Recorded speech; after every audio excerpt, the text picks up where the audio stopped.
Hello बच्चों, let's read the question. The question says Faraday's second law of electrolysis is related to equivalent mass of electrolyte. Okay, तो ये हमें बताना है ये वाला स्टेटमेंट ट्रू है या फॉल्स है.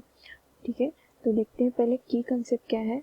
की कंसेप्ट है यहाँ पर किस बारे में बात कर रहे हैं यहाँ पर हम लोग. तो Faraday's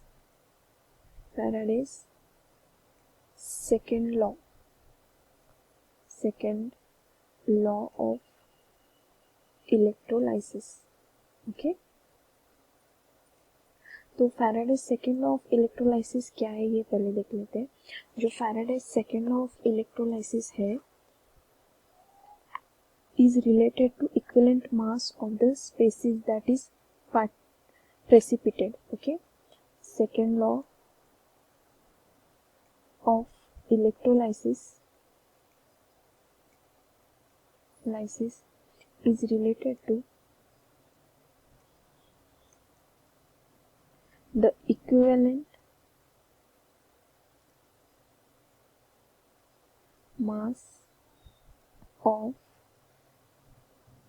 the species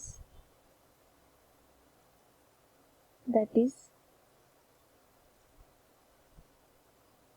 precipitated. Okay, that is precipitated.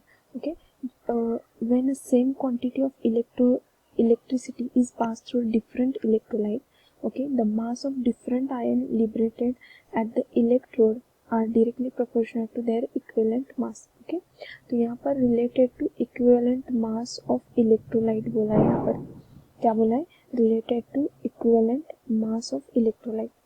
तो यहाँ पर फैराडेज का लॉ क्या है? Second law of electro is related to equivalent mass of species that is precipitated. Okay, तो ये वाला जो हमारा आंसर है मतलब ट्रू है फॉल्स, तो ये वाला फॉल्स है. ये वाला क्या है? फॉल्स है. तो यहाँ पर बात क्या हो रही है? Equivalent mass of electrolyte. ये रिलेटेड टू क्या है? Equivalent mass of electrolyte.